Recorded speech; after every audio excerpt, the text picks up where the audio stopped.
Cabinet ರಚನೆಗೆ ಕೊನೆಗೂ ಮುಹೂರ್ತ ಫಿಕ್ಸ್ ಆಗಿರುವಂತದ್ದು. ಸೋಮವಾರ ಸಂಜೆ 4 ಗಂಟೆಗೆ ಪ್ರಮಾಣ ವಚನವೂ ಕೂಡ ಫಿಕ್ಸ್ ಆಗ್ತಾ ಇದೆ. ಅದೇ ರೀತಿಯಾಗಿ ಲೋಕಭವನಕ್ಕೆ ಸಿಎಂ ಕಚೇರಿಯಿಂದ ಮಾಹಿತಿ ಕೂಡ ರವಾನೆ ಆಗಿದೆ. ಕ್ಯಾಬಿನೆಟ್ ವಿಸ್ತರಣೆಗೆ ಕೊನೆಗೂ ಮುಹೂರ್ತ ಫಿಕ್ಸ್ ಆಗಿದೆ. ಸೋಮವಾರ ಸಂಜೆ 4 ಗಂಟೆಗೆ ಪ್ರಮಾಣ ವಚನವನ್ನು ಕೂಡ ಆ 20 ಜನ ಸ್ವೀಕಾರ ಮಾಡ್ತಾರೆ. ಲೋಕಭವನಕ್ಕೆ ಸಿಎಂ ಕಚೇರಿಯಿಂದ ಮಾಹಿತಿ ರವಾನೆಯಾಗಿದೆ. ಪ್ರಮಾಣ ವಚನಕ್ಕೆ ತಯಾರಿಯನ್ನ ಮಾಡಿಕೊಳ್ಳೋದಕ್ಕೆ ಮನವಿಯನ್ನ ಕೂಡ ಸಲ್ಲಿಸಿದ್ದಾರೆ. ಯಾವುದೇ ಕ್ಷಣದಲ್ಲಿ ಸಚಿವರ ಪಟ್ಟಿ ಬಿಡುಗಡೆಯಾಗೋ ಸಾಧ್ಯತೆ ಇದೆಯಾ? ಹಾಗಿದ್ರೆ ಇನ್ನು ಡಿಕೆ ಸಂಪುಟಕ್ಕೆ ಯಾರೆಲ್ಲ ಎಂಟ್ರಿ ಕೊಡ್ತಾರೆ ಅನ್ನುವಂತ ಕುತೂಹಲ ಎಲ್ಲರಲ್ಲೂ ಮನೆ ಮಾಡಿದೆ. ಹಿರಿಯರಲ್ಲಿ ಯಾರಿಗೆ ಮಂತ್ರಿ ಸ್ಥಾನ ಒಲಿಯುತ್ತೆ, ಹೊಸಬ್ರು ಯಾರ್ಯಾರಿಗೆ ಮಣೆಯನ್ನ ಹಾಕಲಾಗಿರುತ್ತೆ. ಕ್ಲೈಮ್ಯಾಕ್ಸ್ ಹಂತದಲ್ಲಿದೆ ಈ ಬಾರಿಯ ಕ್ಯಾಬಿನೆಟ್ ಕಸರತ್ತು 2.0.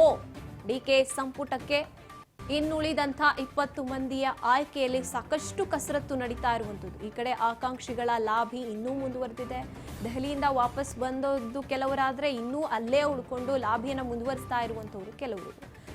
ಹಾಗೇನೆ ಡಿಕೆ ಸಂಪುಟದಲ್ಲಿ ನಮಗೆ ಸ್ಥಾನ ಇದ್ದೇ ಇರುತ್ತೆ ಅಂತ ಭರವಸೆ ಇಟ್ಕೊಂಡಿರುವಂತ ಆಕಾಂಕ್ಷಿಗಳು ಇದ್ದಾರೆ. ಈ ಮಧ್ಯೆ ಹೈಕಮಾಂಡ್ 1-2-3 ಸಲ ಫಿಲ್ಟರ್ ಮಾಡಿದ್ದಾರೆ. ಕೊನೆ ಪಟ್ಟಿಯಲ್ಲಿ ಆ ಲಕ್ಕಿ 20 ಜನ ಯಾರು? ಇನ್ನು ಸಚಿವಾಕಾಂಕ್ಷಿಗಳ ಲಾಭಿ ಹೇಳಿದಂತೆ ದೆಹಲಿಯಲ್ಲಿ ಮುಂದುವರೆದಿದೆ. ಹೈಕಮಾಂಡ್ ನಿರ್ಧಾರಕ್ಕಾಗಿ ಈ ಕಡೆ ರಾಜ್ಯದ ನಾಯಕರು ಕಾಯ್ತಾ ಇದ್ದಾರೆ. ಒಟ್ಟಾರೆಯಾಗಿ ಸೋಮವಾರ ಪ್ರಮಾಣ ವಚನ ಸ್ವೀಕಾರ ಮಾಡುವುದಂತೂ ಫಿಕ್ಸ್. ಈ ಬಗ್ಗೆ ಮತ್ತಷ್ಟು ಮಾಹಿತಿಯನ್ನು ನಮ್ಮ ಪ್ರತಿನಿಧಿ ಬಸವರಾಜ್ ಹೂಗಾರ್ ನೀಡ್ತಾ ಹೋಗ್ತಾರೆ. ಎಸ್ ಬಸವರಾಜ್, ಈಗ ಸೋಮವಾರ ಅಂತೂ ಫಿಕ್ಸ್ ಅಂತ ಹೇಳಲಾಗ್ತಾ ಇದೆ. ಸಿದ್ಧತೆಯನ್ನ ಕೂಡ ಮಾಡ್ಕೊಳ್ಳಾಗ್ತಾ ಇರುವಂತದ್ದು. ಯಾರ್ಯಾರೆಲ್ಲ ಇರ್ತಾರೆ ಪಟ್ಟಿಯಲ್ಲಿ, ಯಾರ್ಯಾರಿಗೆ ಕೊಟ್ಟಿರ್ಲಾಗುತ್ತೆ, ಹೊಸಬ್ರು ಯಾರು ಎಂಟ್ರಿ ಕೊಡ್ತಾರೆ ಈ ಒಂದು ಸಂಪುಟಕ್ಕೆ ಅಂತ ಕುತೂಹಲ ಇದೆ. ಮತ್ತಷ್ಟು ಮಾಹಿತಿ ನೀಡ್ತೀರಾ ಅನ್ನೋದಾದ್ರೆ? ಗಾಯತ್ರಿ, ಈಗಾಗಲೇ ಕಾಂಗ್ರೆಸ್ ಸರ್ಕಾರದ ಪೂರ್ಣ ಪ್ರಮಾಣದ ಸಂಪುಟ ರಚನೆಗೆ ಕ್ಷಣಗಣನೆ ಕೂಡ ಆರಂಭವಾಗಿದೆ. ಹೈಕಮಾಂಡ್ ಮಟ್ಟದಲ್ಲಿ ಕೂಡ ಯಾರಿಗೆಲ್ಲ ಅವಕಾಶ ಮಾಡಿಕೊಡ್ಬೇಕು ಅನ್ನುವಂತ ನಿಟ್ಟಿನಲ್ಲಿ ರಾಜ್ಯ ನಾಯಕರು ಅವರ ಅಭಿಪ್ರಾಯವನ್ನು ಕೂಡ ತಿಳಿಸಿದ್ದಾರೆ. ಅವರ ಪಟ್ಟಿಯನ್ನು ಕೂಡ ಹೈಕಮಾಂಡ್ ನಾಯಕರಿಗೆ ಕೊಟ್ಟಿದ್ದಾರೆ. ಅದನ್ನೆಲ್ಲವನ್ನು ಕೂಡ ಚರ್ಚೆ ನಡೆಸಿದ್ದಾರೆ. ನಿನ್ನೆಯೂ ಸಹಿತ ಹೈಕಮಾಂಡ್ ನಾಯಕರಿಂದ ಕೆಲವು ಈಗಿರುವಂತಹ ಸಚಿವರಿಗೂ ಕೂಡ ದೂರವಾಣಿ ಕರೆ ಮುಖಾಂತರ ಅಭಿಪ್ರಾಯವನ್ನು ಪಡೆದುಕೊಂಡಿದ್ದಾರೆ ಅನ್ನುವಂತಹ ಮಾಹಿತಿ ಕೂಡ ಸಿಗ್ತಾ ಇದೆ. ಅದರ ಜೊತೆಗೆ ಅವರು ಕೂಡ ಕೆಲವೊಂದಿಷ್ಟು ಹೆಸರುಗಳನ್ನ ಅದರಲ್ಲಿ ಉಲ್ಲೇಖ ಮಾಡುವಂತ ಸಾಧ್ಯತೆ ಕೂಡ ಇದೆ. ಯಾಕಂತಂದ್ರೆ ಹೈಕಮಾಂಡ್ ಅವ್ರದೇ ಆಗಿರ್ತಕ್ಕಂಥ ಕೆಲವೊಂದಿಷ್ಟು ತಂತ್ರಗಾರಿಕೆಯನ್ನು ಕೂಡ ಮಾಡ್ತಾ ಇದ್ದಾರೆ ಈ ಬಾರಿಯ ಸಚಿವ ಸಂಪುಟದಲ್ಲಿ. ಹಾಗಾಗಿ ಇದೀಗ ಸೋಮವಾರ ಸಂಜೆ 4 ಗಂಟೆಗೆ ಸಚಿವರಿಗೆ ಪ್ರಮಾಣ ವಚನ ಕಾರ್ಯಕ್ರಮ ಮಾಡ್ಲಿಕ್ಕೆ ರಾಜ್ಯ ಸರ್ಕಾರ ಆಯೋಜನೆ ಮಾಡಿದೆ ಅನ್ನುವಂತ ಮಾಹಿತಿ ಸಿಗ್ತಾ ಇದೆ. ಸಿಎಂ ಕಚೇರಿಯಿಂದ ಲೋಕಭವನಕ್ಕೂ ಕೂಡ ಈಗ ಮಾಹಿತಿ ರವಾನೆ ಆಗಿದೆ ಅನ್ನುವಂತಹ ಮಾಹಿತಿ ಕೂಡ ನಮಗೆ ಸಿಗ್ತಾ ಇದೆ. ಪ್ರಮುಖವಾಗಿ ಈ ಒಂದು 20 ಸಚಿವರಲ್ಲಿ ಯಾರಿಗೆಲ್ಲ ಅವಕಾಶ ಸಿಗುತ್ತಾ ಇದೆ ಅನ್ನುವಂತಹ ಬಹಳ ದೊಡ್ಡ ಮಟ್ಟದಲ್ಲಿ ಕುತೂಹಲಕ್ಕೆ ಎಡೆ ಮಾಡಿಕೊಡ್ತಾ ಇದೆ. ಅದರಲ್ಲಿ ಪ್ರಮುಖವಾಗಿ ಕೆಲವು ಹೊಸ ಮುಖಗಳಿಗೆ ಈ ಬಾರಿ ಮಣೆ ಹಾಕಿದ್ದಾರೆ ಅನ್ನುವಂತಹ ಮಾಹಿತಿ ಕೂಡ ಸಿಗ್ತಾ ಇದೆ. ಈಗಾಗಲೇ ಒಂದ್ ಕಡೆ ಈಗ ಸಂತೋಷ್ ಲಾಡ್ ಅವರು ಮತ್ತೆ ಶ್ರೀನಿವಾಸ್ ಮಾನೆ ಅವರ ನಡುವೆ ಪೈಪೋಟಿ ಕೂಡ ನಡೀತಾ ಇದೆ. ಅದರಲ್ಲಿ ಸಂತೋಷ್ ಲಾಡ್ ಅವರಿಗೆ ಅವಕಾಶ ಸಿಗ್ತಾ ಇದೆ ಅನ್ನುವಂತಹ ಮಾಹಿತಿ ಕೂಡ ಸಿಗ್ತಾ ಇದೆ. ಅದರ ಜೊತೆಗೆ ಈಗಾಗಲೇ ಕೆಲವು ಶಿವಲಿಂಗೇಗೌಡರಿಗೂ ಕೂಡ ಒಕ್ಕಲಿಗರ ಕೋಟಾದಲ್ಲಿ ಹೊಸಬರಿಗೆ ಅವರಿಗೂ ಕೂಡ ಅವಕಾಶ ಮಾಡಿ ಕೊಟ್ಟಿದ್ದಾರೆ ಅನ್ನುವಂತಹ ಮಾಹಿತಿ ಕೂಡ ಸಿಗ್ತಾ ಇದೆ.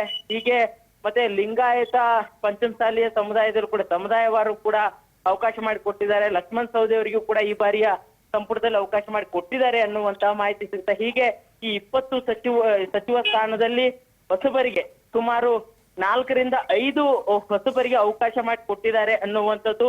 ಇದಕ್ಕೆ ಡಿಕೆ ಶಿವಕುಮಾರ್ ಅವರ ಅಭಿಪ್ರಾಯ ಪಡೆದುಕೊಂಡಿದ್ದಾರೆ, ಸಿದ್ದರಾಮಯ್ಯ ಅವರ ಅಭಿಪ್ರಾಯ ಕೂಡ ಪಡೆದುಕೊಂಡಿದ್ದಾರೆ. ಹಾಗಾಗಿ ಅಳದಿ ತೂಗಿ ಕೂಡ ಒಂದಿಷ್ಟು ಲೆಕ್ಕಾಚಾರಗಳನ್ನ ಹಾಕಿ 20 ಸಚಿವರ ಪಟ್ಟಿಯನ್ನ ಹೈಕಮಾಂಡ್ ನಾಯಕರು ಆಯ್ಕೆ ಮಾಡಿದ್ದಾರೆ ಅನ್ನುವಂಥದ್ದು. ಯಾವುದೇ ಕ್ಷಣದಲ್ಲಾದ್ರೂ ಆ ಪಟ್ಟಿ ಹೈಕಮಾಂಡ್ ನಾಯಕರಿಂದ ಬಿಡುಗಡೆ ಆಗುವಂತಹ ಎಲ್ಲಾ ಸಾಧ್ಯತೆ ಕೂಡ ಇದೆ. ಗಾಯತ್ರಿ, ನೋಡ್ತಾ ಹೋದಾಗ ಪಟ್ಟಿ ರಿಲೀಸ್ ಆಗೋದು ಡೌಟಾ? ಯಾವಾಗ ಪ್ರಮಾಣ ವಚನ ಸ್ವೀಕಾರ ಮಾಡ್ತಾರೋ ಅಲ್ಲಿವರೆಗೂ ಗೌಪ್ಯವಾಗಿರುತ್ತಾ ಪಟ್ಟಿಯಲ್ಲಿ ಯಾರ್ಯಾರು ಇರ್ತಾರೆ ಅಂತ? ಹಾಗೇನೆ ಉಪಮುಖ್ಯಮಂತ್ರಿ ಸತೀಶ್ ಜಾರಕಿಹೊಳಿ ಅಂತ ಅಭಿನಂದನೆ ಪೋಸ್ಟ್ಗಳು ಕೂಡ ಹರಿದಾಡ್ತಾ ಇದೆ. ಅವ್ರಿಗೇನಾದ್ರೂ ಕ್ಲೂ ಸಿಕ್ಕಿದ್ಯಾ ಅಂತ? ರೈತರು ಖಂಡಿತವಾಗ್ಲೂ ಕೂಡ ಒಂದ್ ಕಡೆ ಉಪಮುಖ್ಯಮಂತ್ರಿಗಳ ಸ್ಥಾನವನ್ನು ಕೂಡ ಸೃಷ್ಟಿ ಮಾಡಬೇಕು ಅನ್ನುವಂತಹ ನಿಟ್ಟಿನಲ್ಲಿ ಕೂಡ ಅಭಿಪ್ರಾಯ ಕೂಡ ಸಂಗ್ರಹವಾಗಿದೆ ಅನ್ನುವಂಥದ್ದು. ಆದ್ರೆ ಅಂತಿಮವಾಗಿರ್ತಕ್ಕಂಥ ತೀರ್ಮಾನವನ್ನ ಹೈಕಮಾಂಡ್ ನಾಯಕರಿಗೆ ಕೊಟ್ಟಿದ್ದಾರೆ ಅನ್ನುವಂಥದ್ದು. ಯಾಕಂತಂದ್ರೆ ಸಮುದಾಯವಾರು ಕೂಡ ಕೊಡಬೇಕು ಅನ್ನುವಂತಹ ಒಂದಿಷ್ಟು ಒತ್ತಾಯಗಳು ಕೂಡ ನಾಯಕರಲ್ಲಿ ಇರುವಂತದ್ದು. ಆದ್ರೆ ಅದನ್ನ ಹೈಕಮಾಂಡ್ ನಾಯಕರು ನಿರ್ಧಾರ ಮಾಡುವಂತಹ ಎಲ್ಲಾ ಸಾಧ್ಯತೆ ಕೂಡ ಇದೆ. ಹಾಗಾಗಿ ಇದೀಗ ಉಪಮುಖ್ಯಮಂತ್ರಿ ಸ್ಥಾನವನ್ನ ಸೃಷ್ಟಿ ಮಾಡಿದಾರ ಅಥವಾ ಈಗ ಪರಮೇಶ್ವರ್ ಅವರು ಮಾತ್ರ ಇದ್ದಾರೆ, ಒಂದು ಮಾತಕ್ಕೆ ಸೀಮಿತ ಮಾಡ್ತಾರ, ಇವೆಲ್ಲ ಚರ್ಚೆಗಳು ಕೂಡ ಶುರು ಆಗ್ತಾ ಇದೆ. ಆದ್ರೆ ಪಟ್ಟಿ ಬಿಡುಗಡೆ ಆಗೋಕ್ಕಿಂತ ಮುಂಚಿತವಾಗಿ ಅಂದ್ರೆ ಪ್ರಮಾಣ ವಚನ ಆಗೋಕ್ಕಿಂತ ಮುಂಚಿತವಾಗಿ ಯಾರಿಗೆಲ್ಲ ಕೊಟ್ಟಿದ್ದಾರೆ ಅವಕಾಶ ಅನ್ನುವಂಥದ್ದು ಅದು ಬಹಳ ಗೌಪ್ಯವಾಗಿ ಕೂಡ ಮಾಹಿತಿಯನ್ನ ಹೈಕಮಾಂಡ್ ನಾಯಕರು ಇಡ್ಲಿದ್ದಾರೆ ಅನ್ನುವಂಥದ್ದು ಕೂಡ ಇದೀಗ ಕಾಂಗ್ರೆಸ್ ಪಕ್ಷದ ಮೂಲಗಳಿಂದ ಮಾಹಿತಿ ತಿಳಿದು ಬರ್ತಾ ಇದೆ. ಗಾಯತ್ರಿ, ಥ್ಯಾಂಕ್ ಯು ಬಸವರಾಜ್ ತಮ್ಮೆಲ್ಲ ಮಾಹಿತಿಗಾಗಿ. ನಾಳೆ 2ನೇ ಪಟ್ಟಿ ರಿಲೀಸ್ ಆಗೋದು ಅಂದ್ರೆ ಒಂದ್ ರೀತಿಯಾಗಿ ನಾಳೆನೆ ರಿಲೀಸ್ ಆಗುತ್ತಾ 2ನೇ ಪಟ್ಟಿ, ಅಥವಾ ಯಾವಾಗ ಪ್ರಮಾಣ ವಚನ ಸ್ವೀಕಾರ ಮಾಡ್ತಾರೋ ಅಲ್ಲಿವರೆಗೂ ಗೌಪ್ಯವಾಗಿಟ್ಟಿರ್ಲಾಗುತ್ತೆ ಅಂತ ಎಲ್ಲೋ ಬಲ್ಲ ಮೂಲಗಳು ಹೇಳ್ತಾ ಇರುವಂತದ್ದು. ಇನ್ನು ಹಳಬ್ರಲ್ಲಿ ಯಾರ್ಯಾರಿಗೆ ಕೊಟ್ಟಾಗಿರುತ್ತೆ, ಹೊಸಬ್ರು ಯಾರ್ಯಾರು ಅವಕಾಶವನ್ನ ಗಿಟ್ಟಿಸಿಕೊಂಡಿರುವಂತವ್ರು, ಸಾಕಷ್ಟು ಕುತೂಹಲ ಅಂತೂ ಈ ಬಾರಿಯ 2ನೇ ಪಟ್ಟಿಯ 70 ಖಾತೆಯ ವಿಚಾರದಲ್ಲಿ ಇರುವಂತದ್ದು.